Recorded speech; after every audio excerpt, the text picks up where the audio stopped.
I have the iPad. I'll be watching. Go ahead, Doug. Okay, I'll stand up. How's everybody doing this afternoon? Good? Everybody okay?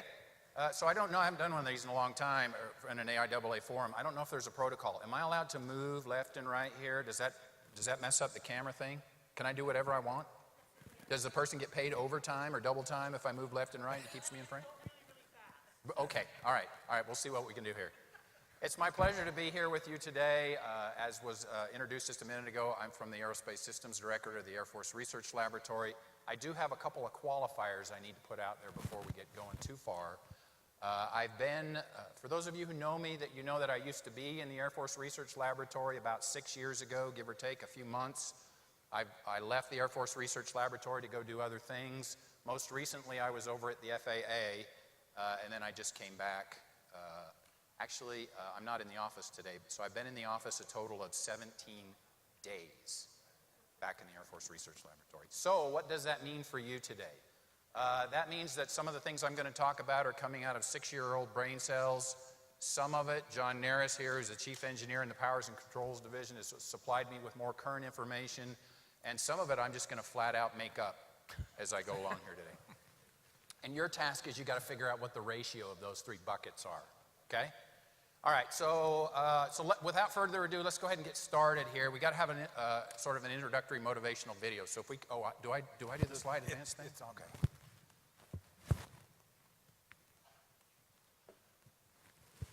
I'm assuming the big green button goes forward, right? There we go. Okay. All right, let's go ahead and roll the video if we could.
How many of you ever heard, just recently retired Chief of Staff of the Air Force, General Welch? You know him? Have you ever listened to him speak? He always used to do something, at the end of something like this, he'd say something like, air power, come get some. You watch a video like that, there's no way you can not think something like that. So what's the point of that? From the time the Wright brothers flew until today, 100 years or so, we've gone from what we saw at the beginning of that video to what we saw at the end of that video in 100 years. So imagine where we're going to be. Hearkening back to the conversation we had this morning, for those of you who are in the plenary session this morning, imagine where we're going to be 100 years from now along the vector that we're going today. So exciting possibilities there, none of which will be achieved without tremendous innovation from folks like you who are in the room today.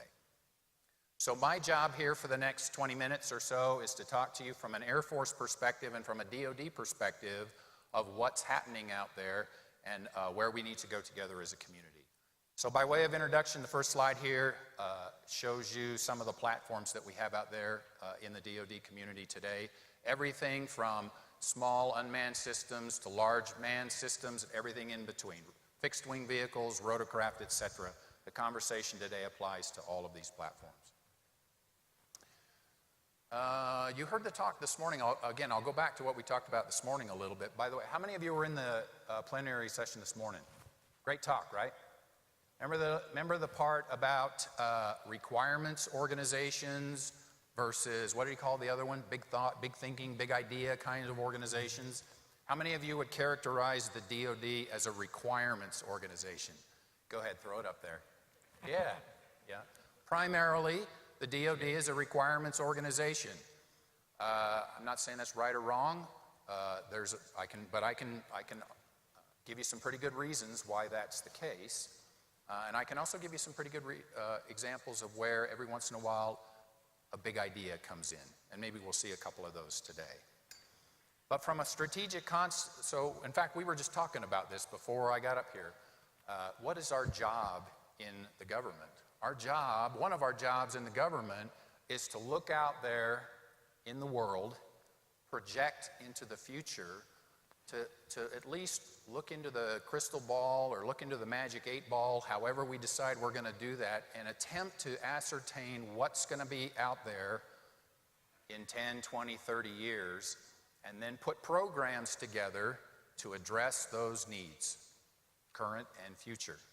And this is some of the context for that. I won't read it to you. You can read the words for yourself, but those are some of the main drivers that we see out there in the world in the future. Traditionally, I don't think anyone would argue. I'll speak primarily from an Air Force perspective, but I think what I'm saying applies across the whole DoD. I don't think there are too many people who would argue that we are not the most technically advanced military capability in the world. And we put a lot of effort into making that happen. And we've enjoyed technical superiority in most aspects of across the various military domains for quite a few years now. But we heard some examples this morning. With increased globalization, increased access to knowledge, what used to be relatively easy to keep information contained if that's what we need to do, and we can still do that in certain contexts, information is increasingly globalized, and as that happens, the technological base also gets increasingly globalized. And so that's some of the changes that we see coming. So from that perspective, I won't go into all these. This isn't meant to be an exhausting list of S&T priorities in the Air Force. This is meant to be, what I'm trying to do here is set a context for you, how we ultimately decide what we need to do from a propulsion and power perspective, specifically in this forum.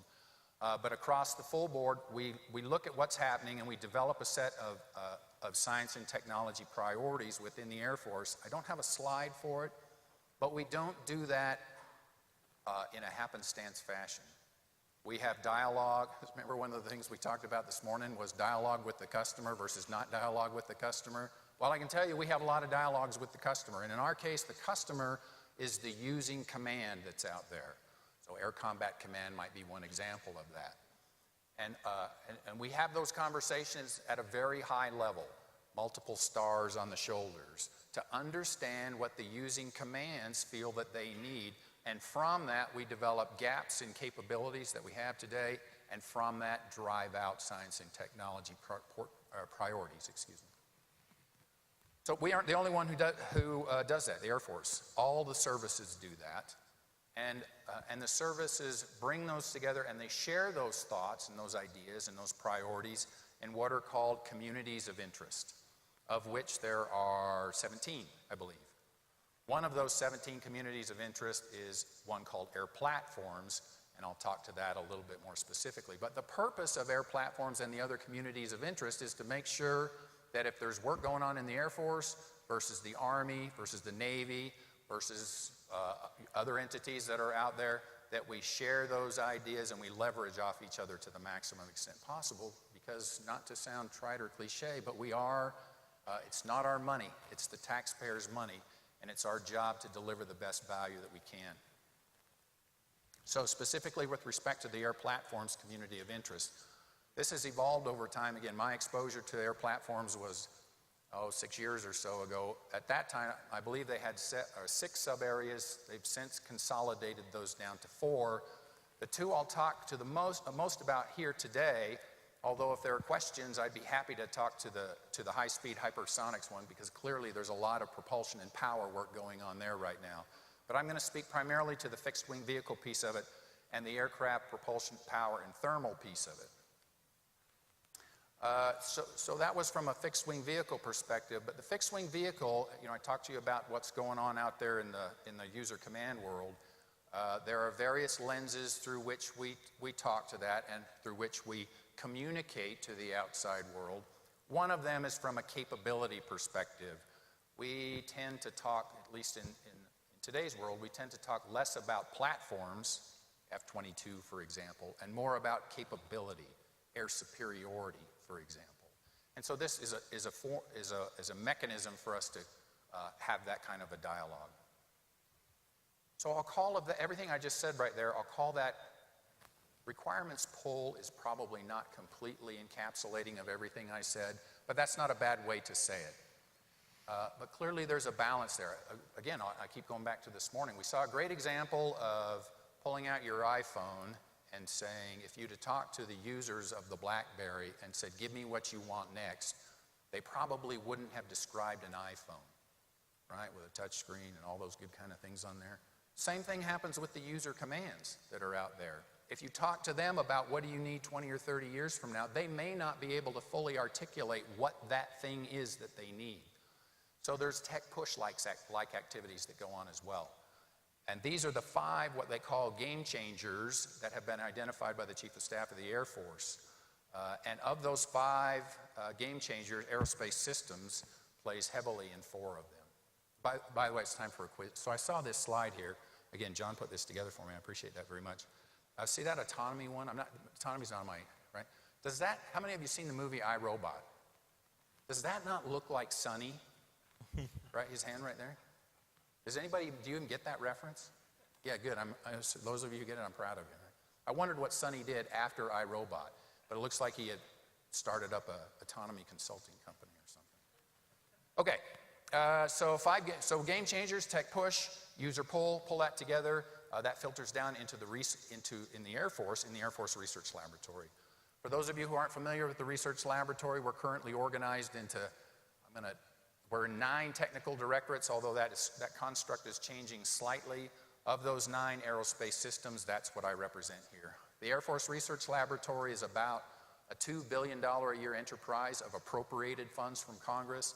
It's about another $2 billion, give or take, of reimbursable from external customers. Of those $2 billion of appropriations, about 25%, about $500 million, $550 million of that flows into aerospace systems. And we work a variety of technologies, including power and propulsion. So we in the Aerospace Systems Directorate, in conjunction with the fixed-wing vehicle community, look at roadmaps from near-term to far-term that are based on capability gaps and tech push efforts as well. And I'm not going to go into all of these here. You can read these. They're out there.